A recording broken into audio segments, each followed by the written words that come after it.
Hello and welcome to more Grant 24678. I feel very blogless today, so I thought I'd do a blog.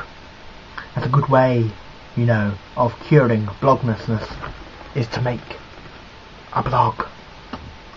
Today I thought I'd talk about feces, but not before we talk about that.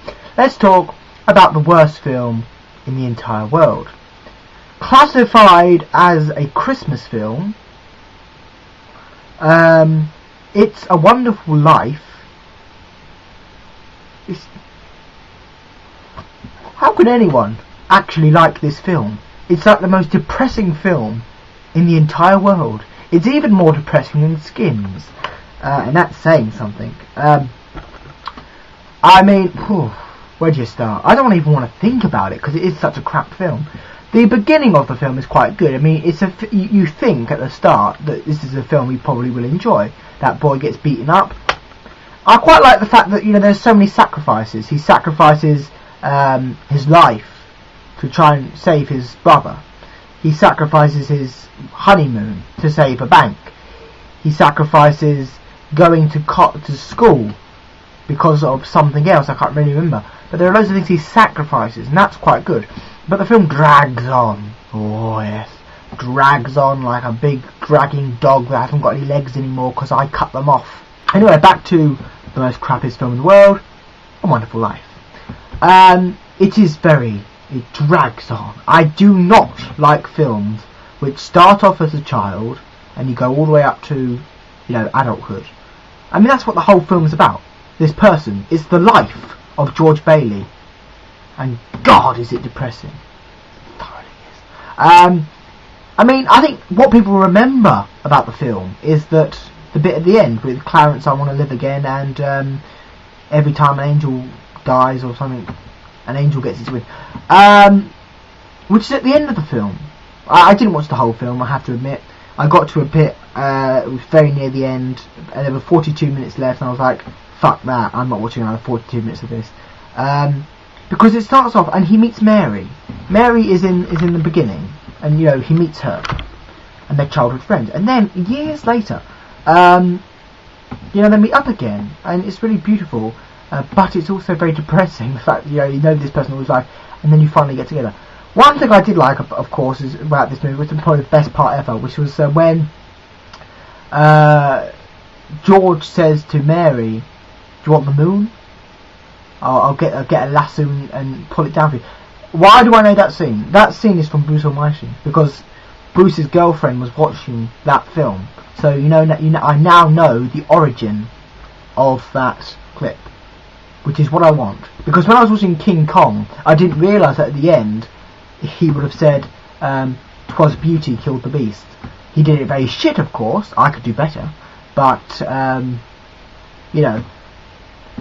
It's a line that will go down in history as one of the greatest lines ever.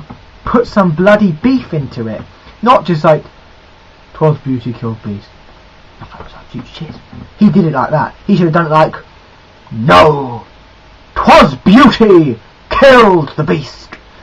Tonight's film, I think, is Peter Cushing in The Curse of Frankenstein. It's very weird, isn't it? I'm watching horror movies at Christmas.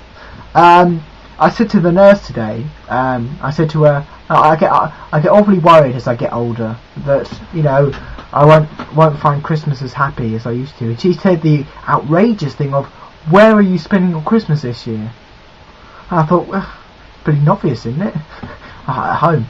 If you are, I was at the hospital because after 3 or 4 weeks, I've had my stitches out. Having stitches out is like them stabbing a needle into your leg repeatedly until you scream in agony. Right, feces. I was going to the toilet today, which I'm sure you don't want to know, but I was just thinking while I was on the toilet, how the hell did they get around without a toilet? I think the earliest toilet was somewhere like ancient Rome, when they had. Ancient Rome medicine is brilliant.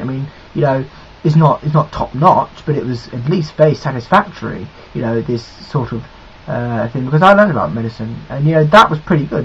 The ancient Romans did have pretty good medicine. I mean, they could get by with that, whereas people like, when you get to them sort of like the Lady of the Lamp era, what's her name, Florence Nightingale, it drops, they have blood on the floor and shit on the floor. But what about before the ancient Romans? I mean, I think the ancient Romans are probably the earliest people I can remember, but before, they didn't even have a toilet.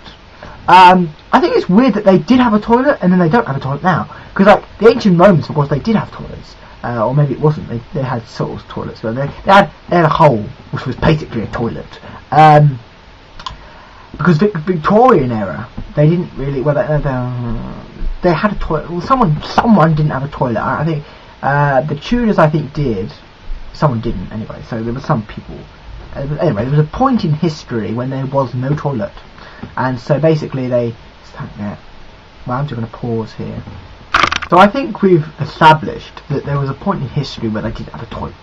What the hell did they do before? What about before ancient Rome?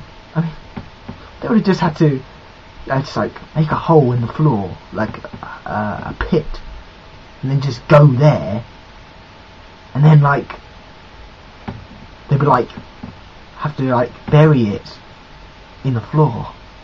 Extremely lower class. But I can't believe that actually any law I mean the law was pretty crap in those sort of days, but I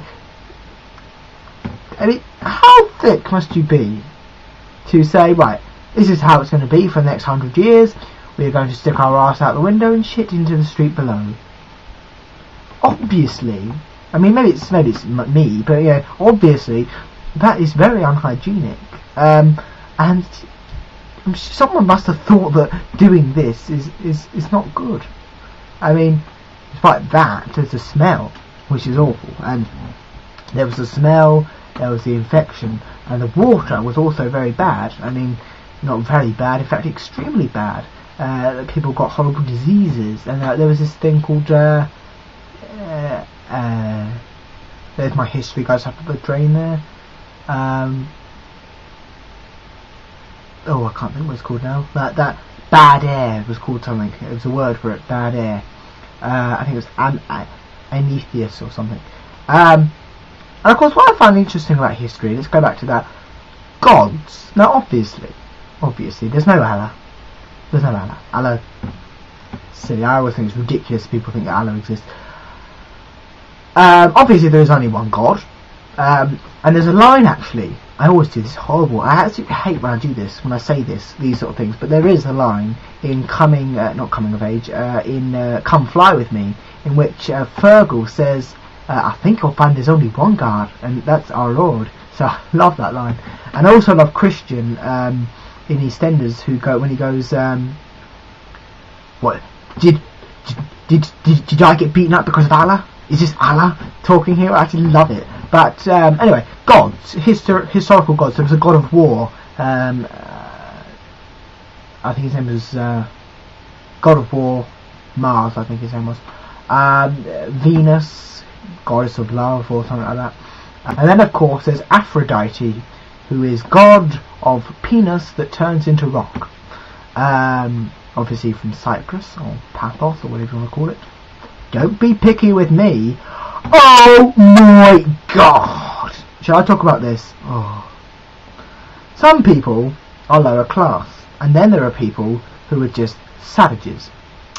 There was this little kid, and I don't know, she's about five years old, in the surgery tray, and she was picking her nose, and she was just touching everything. It's like, what the hell are you? Dust that moves.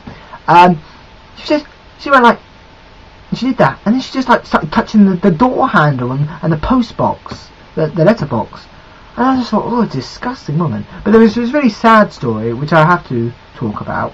Whereas there was this probably like a man, probably about 23 or something, and his mother, who was probably very ill, and he wanted to see her, but the hospital wouldn't give him, the surgery wouldn't give him any information because of course it's patient confidentiality. I said that wrong. And so yes, and it was a very sad story. Yes, I'm going to continue watching this. Baker, which got executed because his head came off, and it looks like someone chopped his head off. But now, because it's been in the loft, it looks like Tom Baker, the ugly face of Tom Baker, because his face has decayed over the years. It looks like that's a spoiler. If you want to watch the whole thing, you're going to have to go over to Grand Tour. I still cannot get over the fact that we have 2 more Doctor Who adventures. In the review yesterday of It's a Wonderful Life, which I never published, I did say a lot of time, it's amazing. You go to sleep and you want to wake up. You want to wake up. You don't want to wake up. You do. You feel like you have to wake up because this is a dream. It's like every Doctor Who fan's dream. I mean, it is. You actually can't believe it. I still can't believe Elizabeth Sladen has passed away, but she has. I mean, she's been dead now for a very long time, a year or so, or half a year. And I still can't get over that. When I see Sarah Jane, I think, well, she's still alive, but she's not. She's not here anymore.